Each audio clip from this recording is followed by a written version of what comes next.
Hello my friends and welcome back. Thank you very much for being with me again today. Usually for good people, values are not negotiable.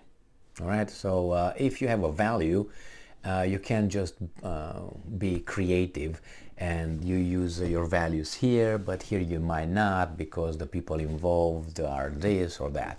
That shows lack of justice and lack of consistency. As I always make this an analogy, well, if my neighbor is raping a woman, he's a rapist and he should, be arrested and go through the process. Now, the same way, if my, let's say, a relative of mine does the same thing, again, the same should apply to my relative. Otherwise, that would not be just. That means I don't have values. A person was hurt, and this guy raped her. That guy and this guy. So then the same thing happened, and I'm just going to send this guy to jail, but I'm just not going to do anything regarding this guy because this guy is, I like this guy because he's part of my family. You know what I mean? Consistency in values. In this case, we have Russia, which we already know that is considered a terrorist state, determined by the European Commission, and NATO tries to do that, and other countries, they determine that Russia is a terrorist state sponsor of terrorism. Okay, so once you have that label, then we don't negotiate with terrorists. Remember that bullshit? And they were providing the Contras with weapons. If you remember that one. Was it what? Reagan? Was it the Contras scandal? Anyway, so we have here an example of a rapist, but he's not a rapist because it's our rapist. You know what I mean? So we talk about the Czech Republic and Russia. Russia is a state sponsor of terrorism, so don't do business with these guys. Are the bad dudes. Somehow, the Czech Republic received some little how should I put it, weasel channels to buy some resources from the terrorist state, somehow. This article comes from Sputnik, and it's from today, December 1st, 2022. Czech Republic to receive oil from Russia via Druzhba pipeline for 3 years. So 3 years, Czech Republic will consider Russia not a terrorist state. And after 3 years, when or after the Czech Republic is able to secure someone else to provide oil for it, it's going to say, hey, you're a terrorist state, we don't do business with you. That's what's going to happen in 3 years. Or they hope in 3 years, things stabilize, which means the Russian government will go, some new government, weasel, slave government for the big dude will take shape over there and take control of Russia, and they would give you anything at whatever price the guy over there dictates. All right, it's not going to be for free. They will be the overseers of Russian energy, like they are in Syria at this moment. US military is over there guarding some other people sucking Syrian oil from Syrian land and selling it on the market. To whom and at what price? Well, it's not Syria who dictates that, it's others. So the same thing would be Russia. So we have this article that says that the Czech Republic will receive oil from Russia via the southern branch of the Druzhba pipeline. I think Druzhba means friendship or something, for another 3 years, after which supplies will go through the Transalpine pipeline, TAL, Prime Minister Petr Fiala said. And I'm quoting, the Czech Republic will be dependent on oil supplies via Russia's Druzhba pipeline for another 3 years, Fiala said, as quoted by Czech media. However, from 2025, the supply of this strategic raw material will be provided via the Transalpine pipeline TAL, whose capacity will be significantly expanded. The temporary exemption from the EU ban on the receipt of Russian oil, why is it an exemption? Since they are rapists. You see, I need why? Because the rapist, I don't know, is a plumber, and I have problems with my plumbing system. So hey, don't arrest the plumber yet, the rapist slash plumber, because I still have to fix my plumbing system. And once he fixes it, then he's a terrorist. We're gonna get him into the rapist. We're gonna get him into jail. But until then, hold on, give him an exception. Come on, fix it, man, for me. It's like a comedy, man, if it's not for real.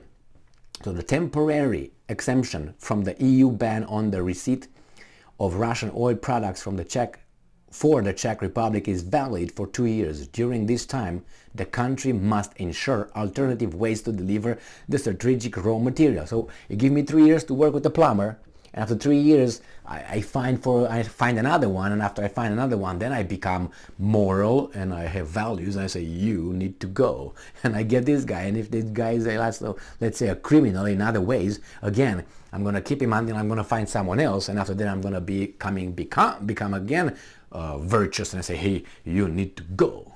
But until then, I'm gonna use him. Unbelievable, man, in our faces right here. According to the Czech industry, the trade ministry, in 2021, the country imported 6.8 million tons of oil, which is 10.8% more than a year earlier. Of this volume, 51.2% of oil was delivered to the Republic from the southwest of Europe through the TAL-IKL pipeline system. The rest was supplied via Druzhba from Russia. And just to give you another piece of information here, I will say that the Czech Republic, they are just very upset with the Russians, and they arrest Russian collaborators. They will get them into prison. It says here, Czech Republic to receive oil. Yes, but on the other hand, they will arrest so-called Czech supporters of Russia's intervention, or whatever you want to call it, in Ukraine. I'm trying to find an article here where I know that these guys, which is the Czechs, they arrest right here. No, yeah, this is an article from the New Voice of Ukraine, and it's from November 29th. This is what it says. Czechia, which is Czech Republic, charges 49 people for supporting Ukraine's invasion of Ukraine. So it charges 49 people. On the other hand, the government still buys oil for those guys that it's criminal to support. Do they arrest the Czech Republic's officials for collaborating with Russia for the next 3 years? I guess not. So what does that tell you? You know, the rules for us, but they can do whatever. They have a different kind of set of rules. It's unbelievable. That's why you lose trust. That's why you don't support certain kind of departments, because you say, wait a minute, I mean, you guys are corrupted, you guys are weasels, you keep me or hold me to a certain standard, but you guys drop it for you. And then why is that? And you actually work for me? This is totally upside down. It's like Alice in Wonderland. Up is down, down is up, and all that. What do you mean? I mean, you work for me over there. You're supposed to, because I chose you to be over there and represent me. And all of a sudden you do things that you don't allow me to do. How is that? Why do you have a preferential difference, standard of rules for you, which you're my employee? Imagine that you have your own company and you pay the workers a higher wage than you pay yourself. What? I mean, I'm not here to provide work for everybody and make everybody else's life fantastic and fuck mine, right? I'm here to make a good life. And in the process, I provide other people with jobs. If I'm not around, then these guys don't have jobs. And they can start their own business. As of now, I'm the provider. So I think I deserve a lot more than you guys. Why? It's like for the same reason, you take risks to have the company. And remember, if you fail, you got loans, you got all kind of other things that you're gonna lose. That guy is just gonna take his little toolbox and go to a different company and get another job. That's his risk. Yours, more than that. So I think the risk that people, and this guy Wizard Karl Marx, why do I point there? Because I have the capital and two languages actually of Karl Marx. He says, well, the workers should be paid. No, Karl Marx never took the risk associated to be opening a business. And not only opening a business, because when you open a business, it's just the fact that, why don't you open a business? It's a lot of things that are associated with opening a business, and that is stress and risk. You take loans. How do you get those loans? Because you're a good person? Somehow, right? I mean, you have to prove that you have a good credit and so on. If you don't have a good credit, why don't you have a good credit? And so on. It's more than that. Anyway, in this case, we have Czech Republic. That is obviously a weasel, because that's the way they are. That's the way they are. They want both. You know, they want to bake the cake and eat it also. So here you have, you're a terrorist state. I charge these people with crimes, the 49 or whatever they were, for supporting Russia. But on the other hand, I make deals with these guys for the next 3 years. Why? Hey, my rapist is a plumber, and my plumbing system is fucked up. So I'm gonna just use you for a while, and it's okay, right? No, it's not okay. Thank you very much for being with me again today. Stay strong, stay smart, look for the truth, and be just.